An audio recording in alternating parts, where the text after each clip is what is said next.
The following was recorded in front of a live studio audience at the Studio 21 Podcast Cafe. This is the United Podcast Network.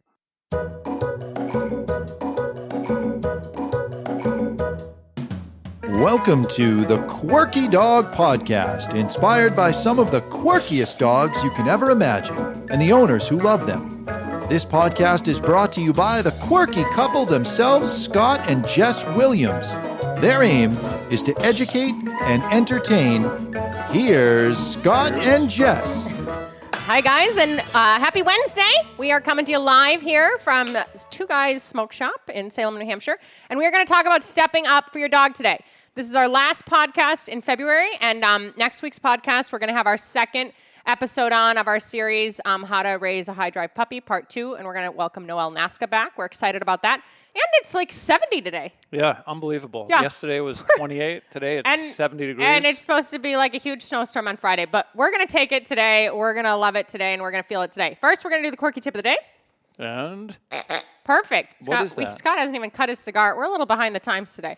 Good cigar smoking Do you need weather. a cutter from Christy? No, or you're I got good? everything I need. So I'm the here quirky for tip you. of the day. Oh, thank you. The quirky tip of the day is if your dog is constantly jumping on you, let's say, or maybe this happens a lot of time with doors, right? So the dog wants to go outside in the morning and you think, oh, well, he really has to go potty. But if he's constantly jumping on the doors to go out or to go in, or he's constantly jumping on you, it may be a sign of anxiety. And when we talk about controlling to calm and everything else, consider maybe just getting that behavior in check. So you don't have to kick your dog's butt, but if it's running to the door and scratching on the door, rather than reinforce the dog for that behavior by opening it, maybe have a cookie to prevent the behavior, maybe ask for a sit while you open the door. Consider that, because we have a dog in right now that has this behavior prolifically, and it made me think about it. Maybe try putting a leash on the dog. Might be a good idea. The simple things in life. What the hell? So, and even that is a great way to start. Put a leash on the dog. That is a way to step up for the dog. If you address this door issue, you're stepping up for your dog. And you're stepping up for yourself. That's true. So this is what we're going to talk about today. Everybody's like, I don't know if it's everybody, but a lot of the influencers, a lot of people out there are like, show up, show up, show up. Okay, yeah, we're here. We're showing up. And for your dog, if you own a dog and you don't show up, the dog's going to die, right? Like you don't feed it. You don't let it go to the bathroom. It's an abuse case. Like you need to at least show up for the dog. We're not just talking about showing up. We're talking about stepping up. And this is going to be in a variety of ways. We haven't flushed this out in typical Scott and Jess fashion, but we're going to be talking and giving you guys some suggestions of different ways that you can help yourself and help your life through helping your dog. And I believe what prompted this was one or two of our clients, that will remain nameless, have not been stepping up. Yeah, and it's not even to call people out. Part of it, what's happening right now, just to be totally frank, is I'm working my ever-loving Tushy off for XYZ, right? And the dogs that we get, they become my dogs. So some of these really severe cases, like I just want to like empower their owners and empower these people that are getting their dogs back to step up also, because I'm stepping up so much for these strange dogs sometimes, and I'm like barely seeing my dogs, right? Like maybe I walk them on the street and do some power walking or like take Vital to the bench really quick. I'm stepping up so much for everybody else's dogs, so we want to help you guys know how to step up. And like Scott mentioned, if you have this door behavior or you have this dog that scratches at you either for attention or excitement or to eat or whatever else, putting a leash on your dog is stepping up. And that doesn't mean now that you put the leash on the dog and you hang the dog off of you. No, just control the dog's behavior. If the dog starts scratching at your leg, step on the leash to maybe prevent it. If the dog is on a leash and is under 30 pounds and can get to the door and scratch at the door and you can't control it, maybe it's too big of a dog for you. Maybe it's too strong. I don't know. 30-pound dog? What are they dealing with dwarfs? You understand that when we're dealing with emotions and people's emotions, you could have, a freaking bodybuilder there with a 10-pound chihuahua, and he can act like literally it's, the size of a forerunner pulling him around. I mean, it's just that it's emotional blocks more than anything. I think, and you'll correct me if I'm wrong. Oh, I would never correct Scott. The reason that you get frustrated with people is because you put your heart and soul into these dogs when they stay with us for a few weeks at a time. And we actually are able to see such a dramatic turnaround with dogs that come in so emotionally unstable. Forget about the obedience side of it.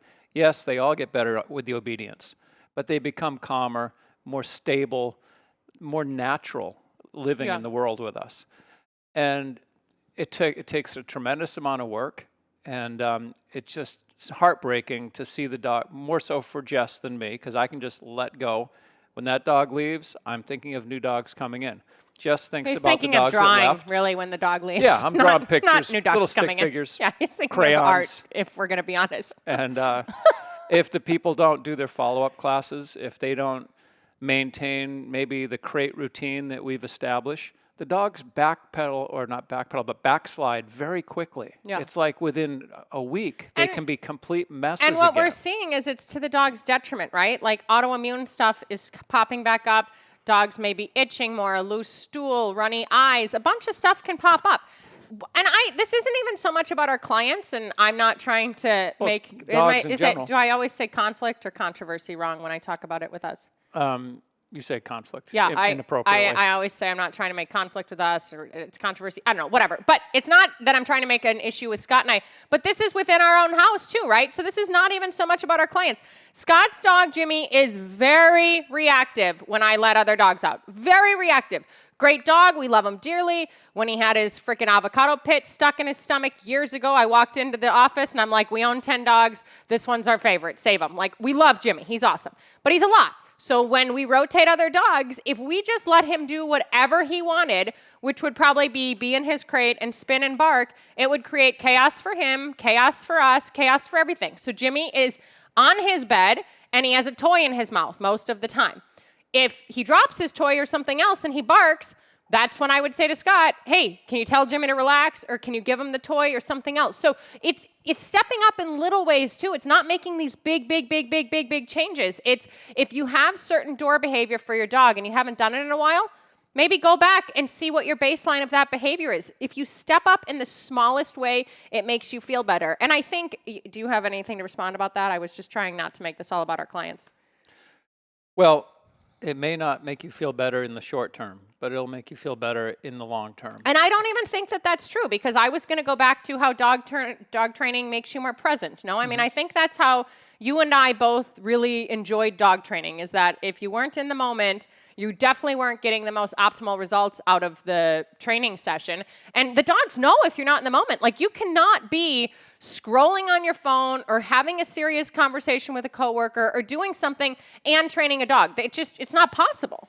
Well, maybe it takes some more of a layer or recommitting on a daily basis, because I can tell you, based on my experience, because I tend to, between the two of us, not step up as often as you would step up. This isn't a podcast about Scott, but it is true. So if we're going to talk who's the stepper, I'm the aerobics girl. If I'm having a lot of stuff going on and a lot of drawings, I'm not going to enforce something or stay on top of my dog's behavior, as an example. Like, I got so much going on, I just kind of mentally check out. He jumps on the door, for example. I don't fix it. I don't put a leash on my dog. I let him be an idiot.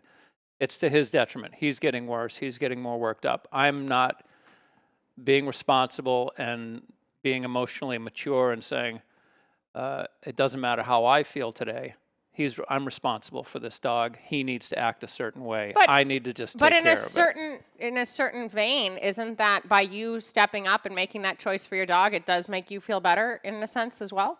Yeah, I'm talking about why I wouldn't. No, I know. Okay. I've had enough with everything. I don't give a shit. The dog so that's the state of mind. I don't care. But because dog training brings you back to the present and makes you be so present, now if you're going to sit there and commit and be like, okay, when I walk Jimmy through this room, 1, because there's a reactive dog on the bed, 2, because Jess has her dog in the other room and a farmhound, and 3, because there's food on the counter and I don't want him to, take it off. If he's going to walk him through in a controlled manner, it's making Scott be more present. And when we commit to our dogs, we're committing to ourselves. So this is not just about like, listen to what your trainer says and do this. This is about the smallest little nuances you can fix within your day to make things better for your dog and for your life. I think barking might be a better example, because a lot of times, I can ignore a certain level of barking. Scott can ignore any level of barking. And if I have zero tolerance for barking. Yeah. You get freaking nuts. This is becoming a marital counseling podcast more than a dog whines, you're like stepping up podcast. Losing your mind.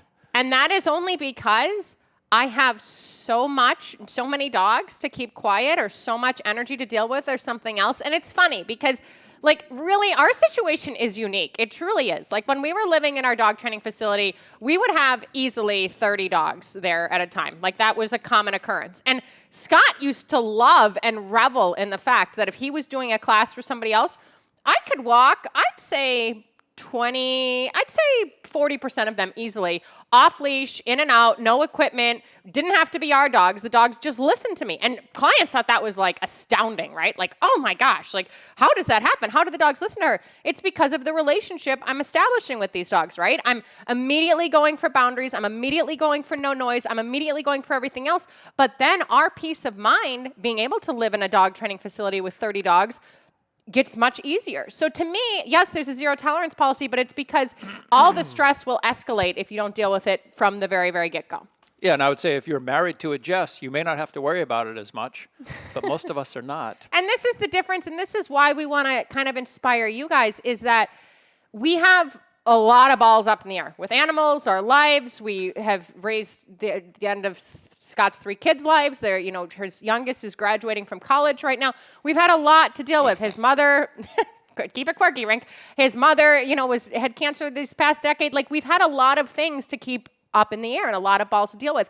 But the more we commit to our client dogs, the more we commit to our dogs, the more we see our clients committing to their dogs, the more harmonious everything is. And I don't know how else to describe that besides if you step up in a small way and you see a positive change in your dog and you inadvertently see a positive change in your life for yourself, what's the freaking argument? That would be where I come from.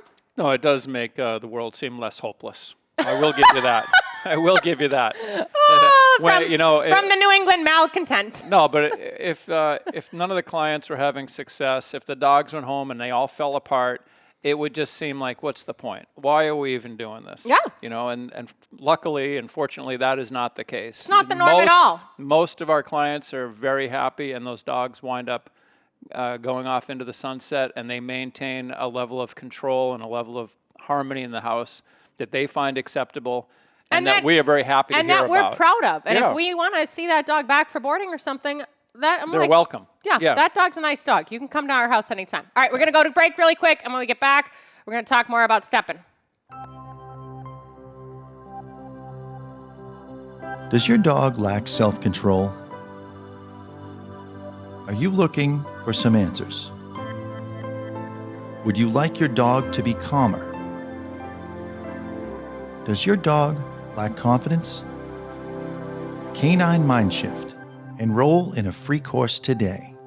Simply go to caninemindshift.com. That's caninemindshift.com. Okay, so we are going to talk about some more specific examples and less about Scott and Jess's lives and how they step up and how they may not. But literally, we promise you stepping up is the way to go. They're one and the same. Okay. Examples in our lives. All right. So Scott just reminded me during break, this came to me because if you have a dog who is anxious in the morning, whether he needs to go out, whether he wants to eat, whether he wants to something else, you need to step up. And I'm telling you guys this in a very serious way. You need to step up by knowing, okay, that normally happens at about 7:30. You set that alarm 15 minutes to 30 minutes earlier than that starts every morning. And that is how you would step up for that behavior. Because just like the dog that scratches on the door and always gets to go inside or always gets to go outside and go potty and chase after his squirrels, the dog that whines and you get up and potty him and feed him, your day started with stress because it started with noise. And I'm not trying to be like, woo, Jess is the bomb, although I am a pretty great wife. Big bomb. But literally, no matter the amount of dogs we have, I very rarely in the morning wake up to noise. Scott gets up and has coffee, and he's in bed with coffee. Jimmy's normally sleeping loose with us. And normally the first thing that happens in my life, whether we're living at a facility or at home or something else, is I just wake up or Jimmy comes and cuddles with me. It's not because I hear a dog doing something and I'm like, shit, I have to start my day. So if that's how your life is, and I get it and I sympathize with you, I'm not saying like, you're doing something wrong, like be better, be like Jess. No, change it. That is a way to step up. So if your whining starts at 7:15, you get up at 6:45 the next day. And just like Scott said, with how he doesn't want to have to necessarily deal with Jimmy's behavior when I'm rotating dogs. He's got a lot on his plate. He's done maybe 4 in-home classes or 6 in-home classes that day. I just did Scott's miles. Scott drives about 3,000 miles a month now for dog training. That's a lot of freaking time on the road and a lot of classes and things that Scott's busting out. If he's too burnt to deal with his dog, I need to not be too burnt to get up early. And if I'm tired and I haven't slept great that week, no, I don't want to wake up early for a frickin' pet dog, but that's how I'm stepping up for that dog. So that is another instance. And it happens even in puppyhood too, you guys, I'm telling you. If the 8-week, 10-week-old puppy is crying because it has to go out, you need to start getting up earlier and get that dog on a schedule, because then what starts to happen is the dog's like, hey, I need this. Okay, I'll be right there. Hey, do this. Okay, I'll be right there. And it just starts to unravel and unravel and unravel. Another way to step up, which we're dealing with this also, we have an older dog that started some marking behavior. First of all, the dog is in a crate. Now. No, but I mean, he was in a crate originally when we got him. He's a rescue. And he had a pretty structured life. And Jess starts thinking, he's a senior. He needs more freedom. But he lived loose for what, maybe 2 years? Yes. Yeah. And he would have some marking behavior, some periodic peeing in the house. Rarely. And we could attribute it to this must have been why that happened. Yeah. Well, it just got to the point where it was getting to be, 2-3 times a week. He was peeing in my office Yeah. almost every night. And I'm sorry, when I go in my office, I need to friggin' work. I don't want to smell dog pee. So the stepping up in this case is that he is now in a crate. And the thing that bothers Jess so much is that he's very capable. He has no medical problem. He's capable living of being in a in a crate. 700 very kennel. He's in a very big crate. He never pees in the crate. He just does what he wants to do. He's kind of spoiled. He's strong. You know? He's strong. So, but backing up is rather than being frustrated with it, with the whole situation. Which clearly I am. But we took steps to rectify it. And the reality is that dog has to be in a crate, even though Jess would prefer he not be in a crate. And quite frankly, I'd prefer he not be in a crate either, but not to the point where he's going to do whatever he wants. Yeah, not to the point where he's marking or and this particular dog is deaf. So when he comes in now and he's in a new setup, he doesn't hear me when I'm like, come on, let's go upstairs. I don't want, with a personal dog that we own, to have to leash it, to have to watch it outside, everything else. I'm sorry, I just don't want to. Like, I need my dogs to have enough independence, and I need to trust them enough, and they sure as heck can't be the ones making an issue in the house. So yes, that is a situation in which first did I look at his water intake? Of course. Then did I give him some turmeric forte to see maybe he has something medical going on? Let's take some inflammation down, everything else. Of course. Then I had to go away for a couple of days a few weeks ago. I gave him deer velvet. I'm like, Scott, if it's his kidneys, I got to save his kidneys. We did all this. But now the dog is living in a 700 rough, tough crate, which is like larger than this whole area you see on the screen, and not peeing. So I would say it's probably not medical. So we are stepping up in that regard. Okay, get a leash for him. Okay, put him in this crate. That's how we're stepping up. And it's a real life situation, and it's working. And it could very well be that you have a dog at home now that has been good for a good portion of his life, and now he's turned into a dick. He's just he's either barking a lot, he's jumping on doors, he might be marking in the house. He's just being, obnoxious and difficult. Start implementing some structure rather than wondering why and being frustrated. Or making excuses for it, right? We could totally easily say, oh, he's old. He's old. He needs more. Oh, let's put a belly band on him. He may rip a belly band off at this point, so I don't even know. But outside of that, rather than making excuses for this, we're diagnosing what's going on and we're dealing. Another thing that happens often, right, is barking. Just constant barking out the window, or certain triggers during the day, or in the car. That is a huge common one. I don't know who drives with their car, their dog in their car, and the dog is barking the whole time, but I would never want to drive with a dog again, personally. If you're having these consistent triggers, do something. As simple as that. If it's out the living room window, pull down the blinds. Put another visual barrier. Try something to do a visual block to see if you can minimize the noise. Sure. I have people that say the dog sits on the back of the couch and just sits and looks out the window until something happens that the dog can blow up at. And I say, well, why don't you not let the dog be on the top of the couch? Well, because he likes to look out the window. He likes to look out the window until he's a complete asshole. Yeah. That's what happens. And the problem is, if one day now that window's open and there's a screen or something and he's going to go and do his, hooligan behavior, He might go out the window and chase after the squirrel, or he might bite the mailman through the screen and everything else. So be conscious of these things, and it's causing stress, right? That dog's reactivity is causing stress in your life. It's causing stress in the Amazon delivery guy's life, the mailman's life, everything else. So see if there isn't a way that you can change it. And by golly, I promise you, if you do figure out a way to change it and it's successful, you're going to feel fulfilled and proud of yourself, and it's going to be a better setup for your dog and for your household. Yeah, you're stepping up for yourself by not allowing the dog on the couch, even though you know he likes it, and it breaks your heart that he can't be on the back of the couch looking out the window all day at the beautiful sunny day. But you've also eliminated this reactivity. You've knocked that way down, which makes your life calmer and makes the dog's life calmer too, you know? And consider how many behaviors that your dog has that do adversely affect your life, and how maybe stepping up would help your life. And this brings me back to pottying, right? If you're continuously seeing feces or urine in your home at any point, I would assume that that isn't something that you want, or you want to smell, or you want to deal with. So step up for yourself. Don't live in that environment. If your dog is causing you stress through noise, step up for yourself. Quell that noise. Get things quieter so it's easier to exist in your own home in a peaceful setting without constant blow-ups and constant interruptions. We have plenty going on with phones and kids and everything else. We don't need our dogs to be a trigger.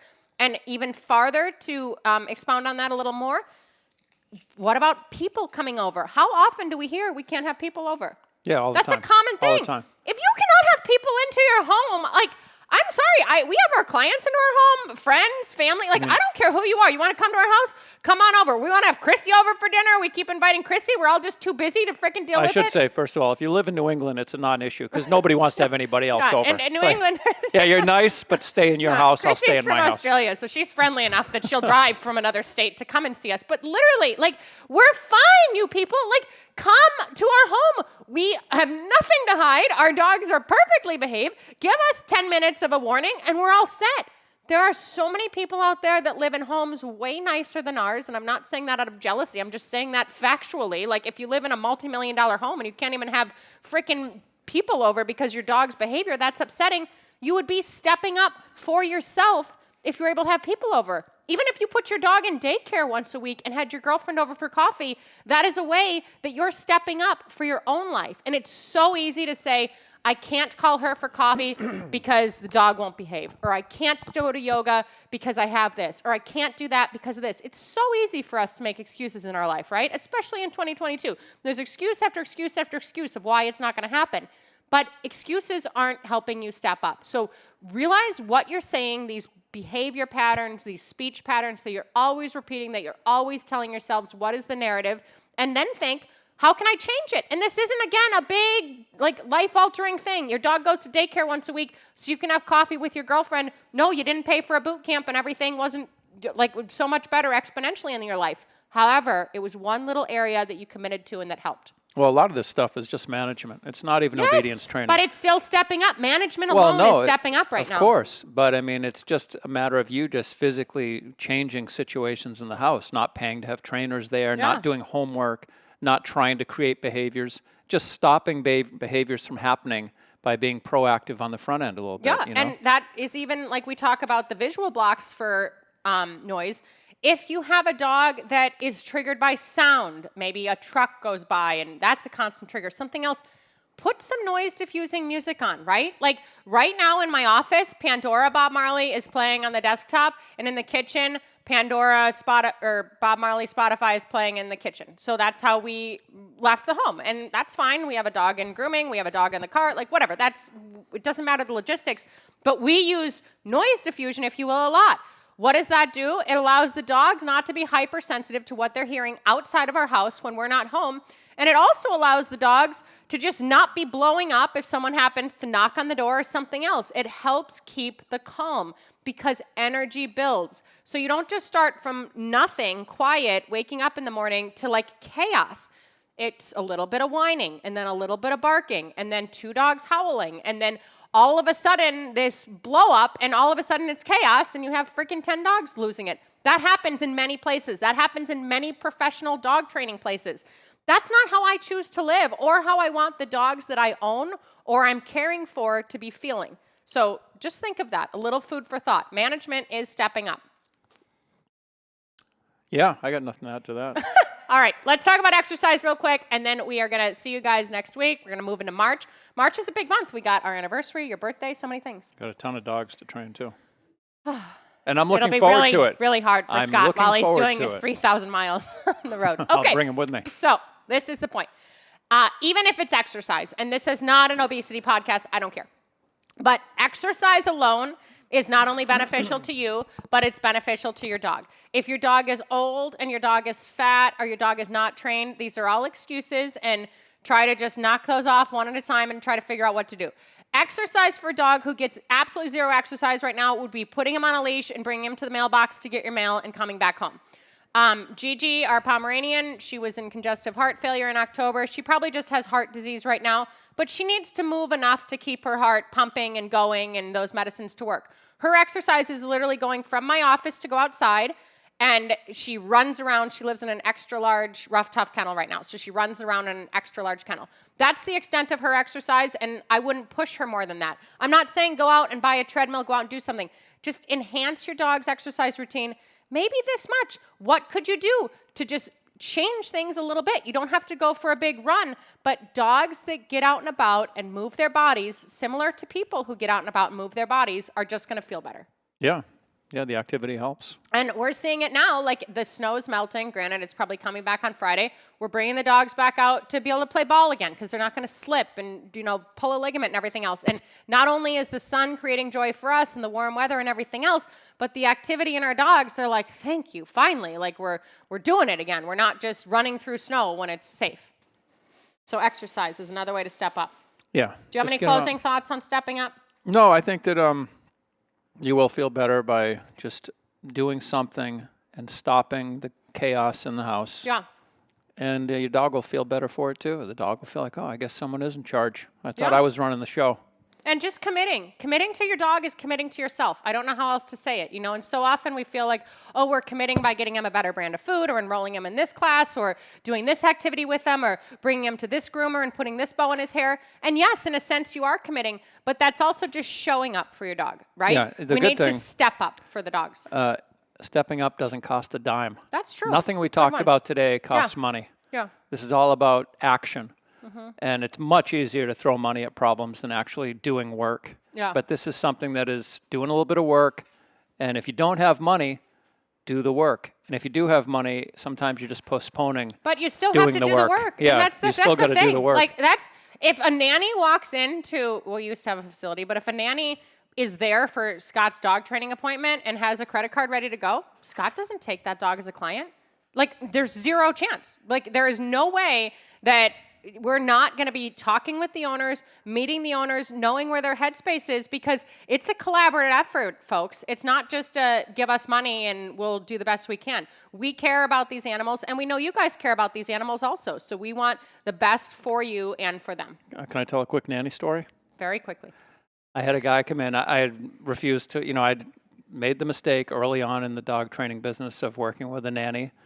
And it didn't go well because the owners were never really present. And then I had a guy come in with a couple of dogs, and he was a guy, and he was a nanny, and the 3 kids. And I said, listen, I have to meet with the owners. I can't work with you because I need someone that's going to be there consistently all the time. He said, listen, I've been working for these people for like 5 years. This is the way it's going to be. I'm the guy. I said, all right, let's get to work. Let's train some dogs. And second class in, somebody new shows up. Well, where's the guy? Oh, he quit. And now we got another lady there who had no interest. She didn't sign up to be a nanny to do dog training classes. She was there to take care of the kids, which is what a nanny should be doing. Was this the dog that had the cherry eye, or you don't remember? I can't remember. All right. But that's what happens. Sometimes I just say no to the stories because I don't know what story it's going to be and I don't know where it's going to go, but that is a true story. So, and that is another thing too, is that if you let your guard down, you guys, and you decided, oh, I'm just going to let it happen just this once, that, just like with Scott, it bit him in the butt. He had this business rule. He let this one instance cross the line, and it bit him in the butt. So step up for yourself and stick to your stick-to-itiveness as well.